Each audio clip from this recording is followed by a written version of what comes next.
Welcome to Lores Gab Live. I have with me today Ira Leesfield, and he's a prominent attorney and philanthropist and an altogether interesting person that has done so much and made such a great impact on our community and beyond. Thank you so much for coming, Ira. It's really my pleasure. Well, mine too. It really is an honor. Before we start, I have to thank South Florida PBS. They sponsor our show week after week. As many of you know, they have two big exhibits going on right now. The Pharaoh Immersive Art Experience, Cheops to Ramsey II, as well as the Titanic exhibit that just started the end of January. And it's just bringing in record crowds. It's great. And it's a wonderful way for PBS not to rely on any kind of government funding. They are doing gangbusters, and Dolores, their CEO, is just an incredible woman. And you got to congratulate them for finding other revenue sources that they actually found even before they knew that there was going to be some cuts. So Ira, I don't know where to begin because everything I read about you, I go, oh, that's so interesting. So you require more than one show, obviously. So hopefully we'll see you more. But we were just recently, just a few minutes ago, talking about the legislation that you, as an attorney, but as a civic-minded person. So tell me about the what we were just talking about, the motorized vehicles and the dangers. I will. I think the first most impactful legislation that we got going was the carbon monoxide safety legislation. We had a wonderful family that was visiting Key West, and they checked into a prominent hotel, and there was a defect in the washers and dryers and laundry room, which leaked carbon monoxide into their room and injured or killed 3 people. And, we have smoke detectors, which are mandatory, but carbon monoxide detectors were not. And for the price of about $8, you can have a carbon monoxide detector alarm that goes off if the carbon monoxide level goes to a certain height. Mm-hmm. And so what we knew hearing this was that these people and thousands of people throughout the country and really many that we represented, their lives would be saved if there was a carbon monoxide detector system, at least in public accommodations. We really couldn't force people to put it in their homes, although most people have it now in their homes, right, but not by law. But the law got changed after this tragedy for our clients in Key West. We worked very hard with the legislation in Tallahassee. And on the first reading, the first time through in both the Florida House and the Florida Senate, they unanimously passed the Carbon Monoxide Safety Act. So now you must provide in public accommodations, hotels. We're now battling with Airbnbs. That's the next battle, because they're, they don't want to do it either. They're a little bit outside the law. So we got a law passed that made mandatory carbon monoxide detectors part of the public accommodations in Florida, which, as you know, is hundreds of thousands of hotel rooms. And but never mind the Airbnbs. So the Airbnb, so it's $8 what, a month, or no? It's $8 for the device, for the detector. That's all. Right? That's all. Why wouldn't everybody want to have that? Voluntarily, a couple of them. Yeah, but most homes now, when they build them, I know that in our home and others, probably yours, there is a carbon monoxide detector. So if there's a source of carbon monoxide, which would be fuel, and it could come from heaters. In the north, it comes from people trying to heat their homes with home heating devices. The little ones. They burn them at home, and then you reach carbon monoxide in your garage if the garage door is closed, right, and the car is running. Right. If you let that go too long, the carbon monoxide detector would tip you. So that was a piece of legislation that was directly tied to the kind of work we do, which for many decades now has been focused on product safety. And product safety both takes care of people who have been unreasonably and wrongly injured or unfortunately killed, but it also takes care of remedial, doing something about the defect. So I've done that in a number of different areas, and really with great satisfaction, but also something that's brought a higher level of safety to the public. That's great.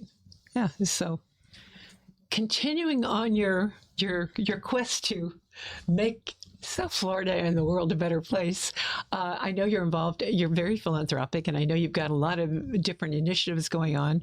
But you tell me, what is your favorite thing you're involved in right now?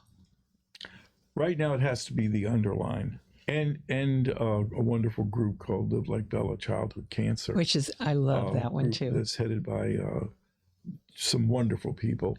Mm-hmm. And so those are the two things outside of my practice of law that I spend a lot of time and get a great deal of gratification from.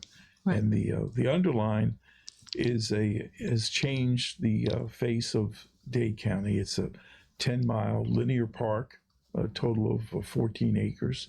And it's the largest linear park line in the world. Right. And Meg and I and others say to each other, every great city has to have a great park. New York has Central Park, Washington has parks, London. And Miami didn't have a world-class park, so now it will. And it runs through 13 communities. It will have everything along the way: water features, dance, basketball courts, and just a wonderful park running right through as a vein, right through the most populous part of the county. It's the most genius thing that anybody's come up with in a long time, and I am so excited to see. And I saw that just a couple of weeks ago they did a dog park, in Coral Gables, one of the. Yes. And fortunately, I wasn't able to go to that one because I had conflicts. It's a great dog park. Meg and others got Chewy. To sponsor it? Sponsor it. And not only sponsoring the dog park, but all of the dog bags along the way. And every station is a Chewy station. Oh, that's great. Park. So, they have the rights, and it's a wonderful fit. Yeah. Oh, my gosh. Well, I didn't know about the stations. Because So, and what's coming next for that? Because, is it you also have a garden? Tell me about the garden. Well, the garden was a very serendipitous and very fortuitous happening. When I met Meg, she told me about the Underline project and asked me to become a sponsor, contributor. Right. And I was very interested, just by and large. It was a good deal. But the park is directly across the street from my law office, which has really become sort of a landmark. We've been there for 45 years. Wow. But it's my front yard. So I said, okay, I have an opportunity to change and improve my front yard. I was looking at the debris that was left over from building the transit station. Can you imagine? Yeah. So I got together with Meg and I said, okay, Meg, great idea. And she said, well, I got to put you on the board. I said, I'm grateful. So I'm on the board and in charge of sort of the art, not in charge, working in conjunction with the art committee on what the art murals that we're putting all the way. Right. And fundraising, which is something I've done all my life, naturally.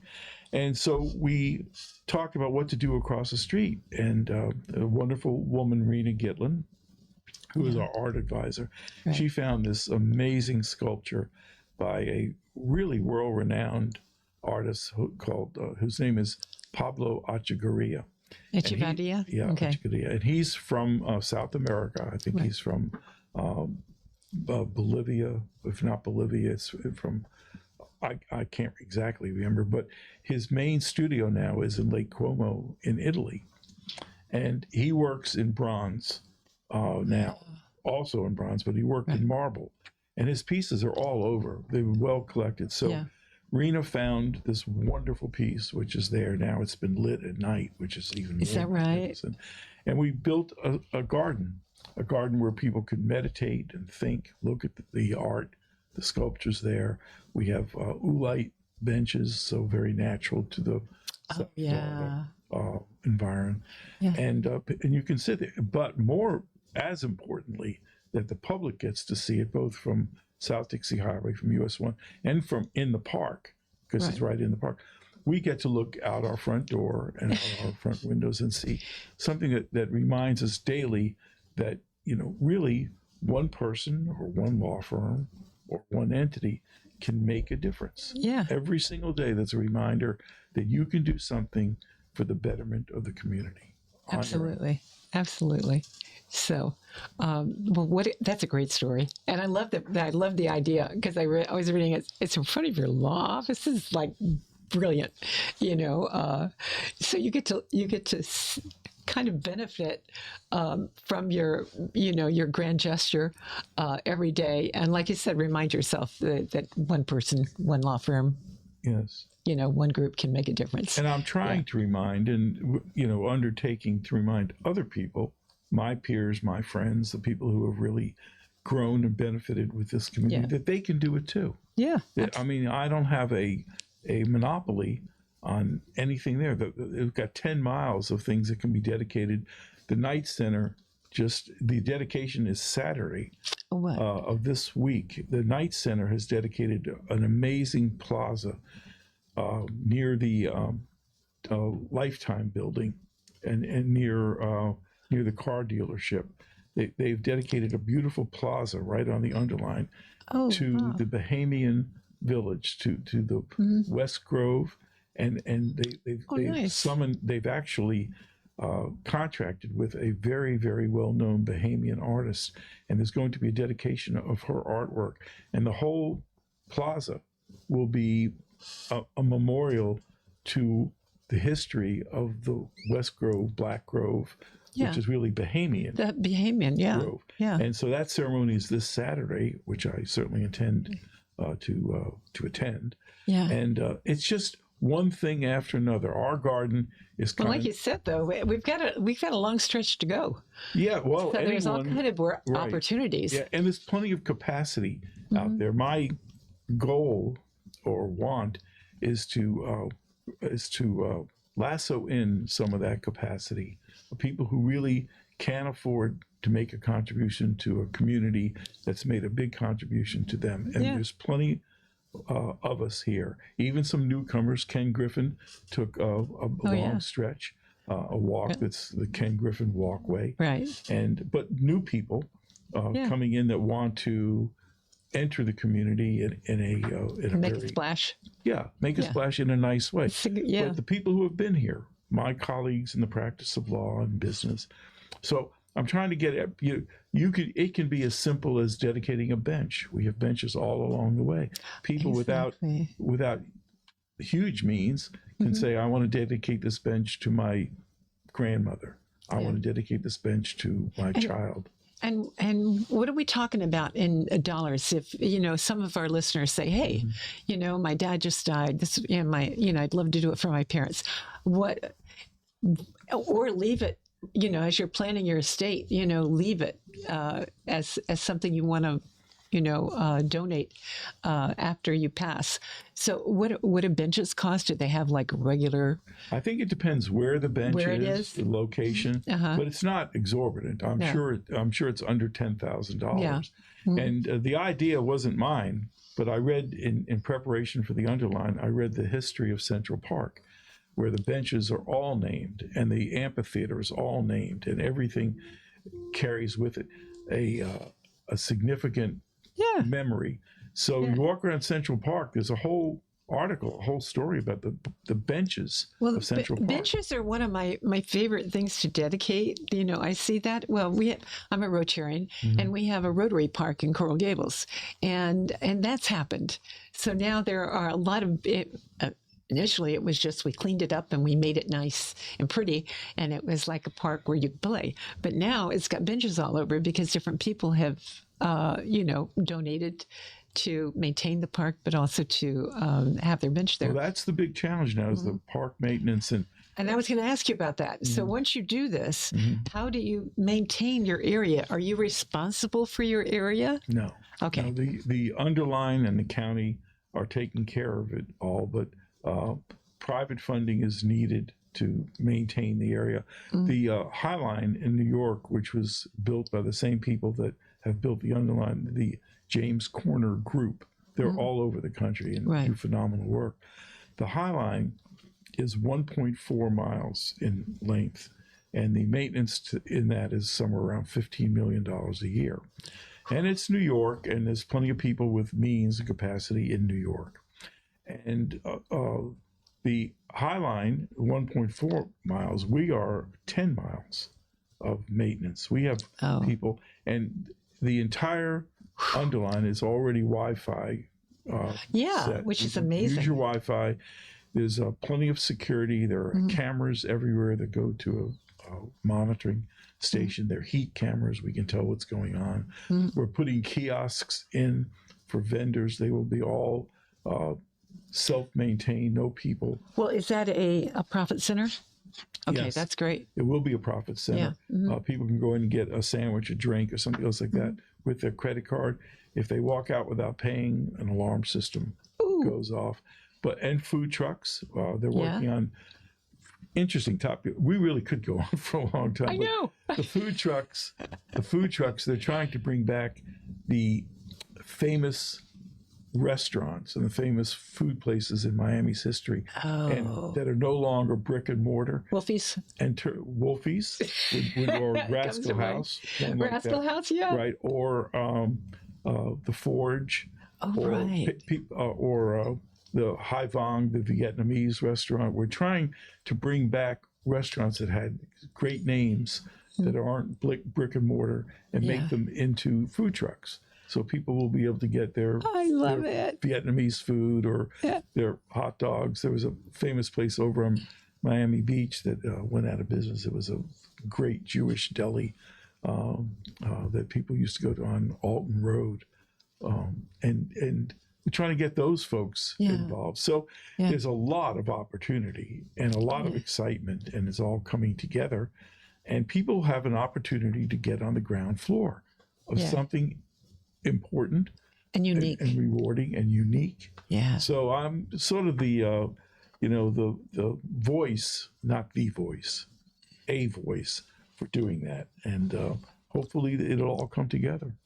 Well, it's certainly so. What is the time frame for each area? Because now you've got most of Coral Gables, and we're into South Miami. Yes, and phase 3 is right now, and we were in phase 3, and it's heading down the highway. I just saw it on the way over here. I think it's another year to get it done right. They're building a water feature in conjunction with the University of Miami, where there'll be little kayaks and boats. What? Yeah, because the waterway there's a waterway right there. Right, it goes like underneath. Hotel on, it's part of the South Florida Water Management. So they're going to be able to bring in the water in a waterway, and they're building an amphitheater for performances. And as I said, the Night Center has the plaza, and other people have been very generous with their means. Yeah. So anyone who wants to get involved and enjoy the fruits of their own labor. I have in recent history gone to the garden that we did at night. It's lit, and just sat there for a few minutes and just looked at it and said, appreciated what nice. I appreciated it. Right. Yeah. Oh, I'll have to. I don't go down that way that often. Yeah. So and the lawyers in my firm and our staff, we can walk right across the street. There's There's a light about 150 feet away. Press the button. We can go across the street. We can have lunch there. Hey, but there's no reason why. So Sophie's here. Yeah, Sophie, right. Do you have lunch there, Sophie? Yeah. Not yet. Well, you have to let her out, Ira. Yeah, I know. Well, we're kind of busy right now, but really. I can't imagine. But it's rewarding in every sense of the word. Mm-hmm. Yeah. Oh, so okay. So Live Like Bella. You're telling me, are you on that board too? I am. Okay. So and that's one actually. They're good friends with. I do a Gringo Bingo once a month through the Coral Gables Women's Club, and we have a free children's dental clinic. But right now, all the money is going to the dental clinic. But before that, and we'll probably go back to, we were changing charities every month. And so we would raise a couple $1,000s a month and we would give it to it. So Bella was one of our charities years ago. We've been doing this since 2019, every month. And, but Live Like Bella is something that, close to your heart. And the mom and dad, they're just awesome. So how did you get involved?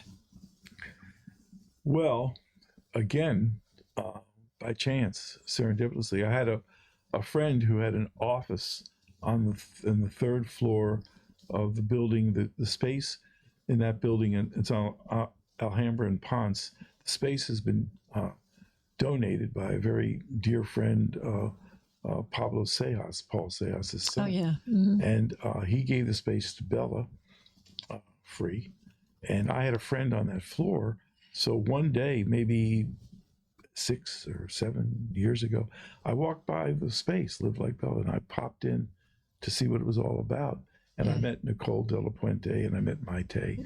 And I said, well, what do you do? And they told me. So they said, we have the Bella Ball coming up. Would you like to sponsor it? I said, of course. And then the Bella 5K, which we're involved in the run. But again, it's things come together in almost in a supernatural way, because 3.5 years ago, a woman who works in the salon where I get my hair done, her 12-year-old son was stricken with leukemia. And it was a very serious deal. And she had no money, no access to medical attention, and no guidance.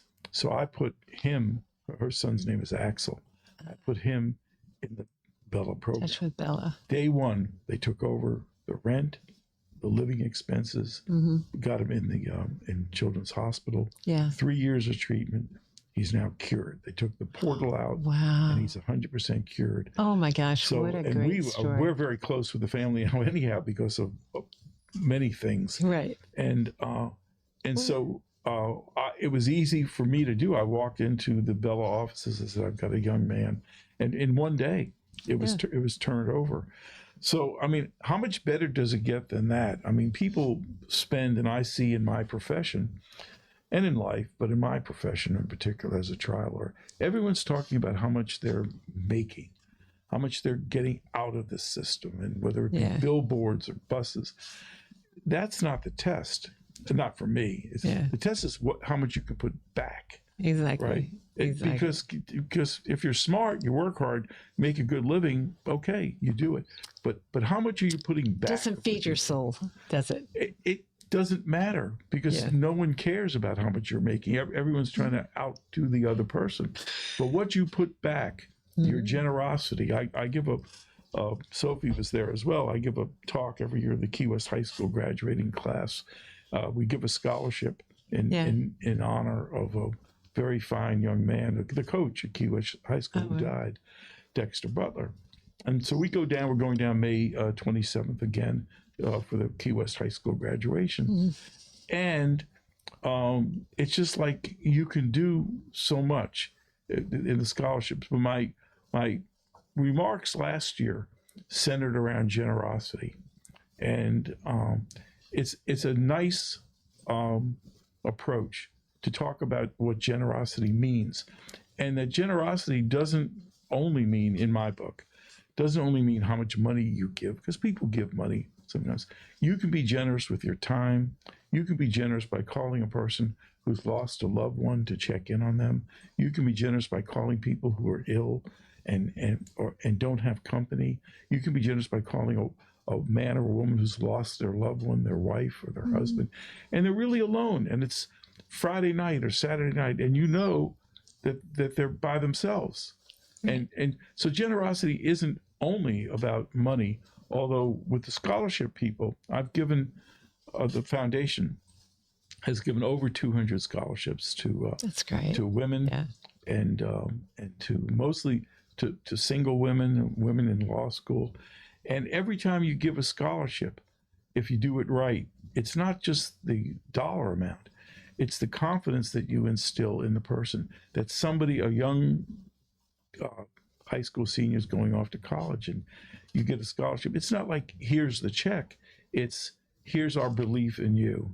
Right. Here is how we feel you're going to do well. And we've had some scholarship people, recipients, now start their own scholarship or give to, we did something for the Florida Association of Women Lawyers. We give a scholarship every year Oh, to I read women that. lawyers. Yeah. And my mom was a single mom. She raised 3 kids and Wow. have a real soft spot by herself. She made $1 an hour in those days. Wow. She got paid $1 an hour. And she was a very generous person and very fair and kind and instilled good values in all of us.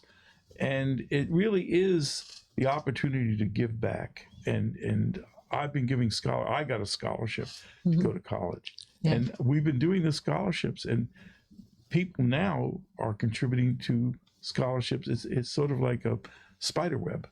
And Yeah, I got one. I got to give one. yeah, Kind of that's thing. right. Yeah, That's yeah, right. right. How much difference it made. Absolutely. Yeah. So, yeah, so much that you can do. Absolutely. But time, as you said, time is something that is precious. You can never get back. You always get money back, get other things back, but you can't give time back. So when you give somebody your time, I think that's the most wonderful thing you can give them. And it is. And, yeah. and recognition and confidence. And I've just either had or spotted enough opportunities. We've done a lot of work with World Central Kitchen, which is Jose Andres's okay. pet. And when Ukraine was invaded by Russia, we got very involved with him and making sure that the Ukrainians had not just food, but blankets and things to sustain them. And Did you ever work with Shelter Box? no, Oh, no. oh, we have to talk about that. There's a lot of that. There's so many different charities I find out, and I go, oh my gosh, all these people need to meet each other. I think we need to have another party here and just bring people that are doing good work in the community. And how can you not replicate, or how can you work together to achieve an even bigger goal?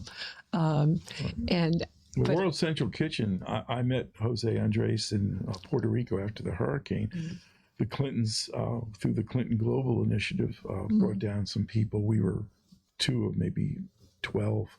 And Jose Andres and Lin-Manuel Miranda, we put together a group because he's Puerto Rican. His father's Puerto right, Rican. Yeah. His father is a farmer in Puerto Rico. Oh, really? And so Jose Andres initiated a program. This is a conversation in and of itself on teaching micro farming to people how to get the most out of their acreage. Your little backyard or whatever. And Lin-Manuel Miranda performed Hamilton the last time he's performed at the San Juan Convention Center. I think I remember reading about that. Yeah. We all did that. It was so inspirational. And of course, the Clintons have been such great networkers and such a big part of our lives. I mean, really, to this day. Yeah. So there's plenty of opportunity. You just got to be open to it. Well, during COVID, it brought out the best in so many people.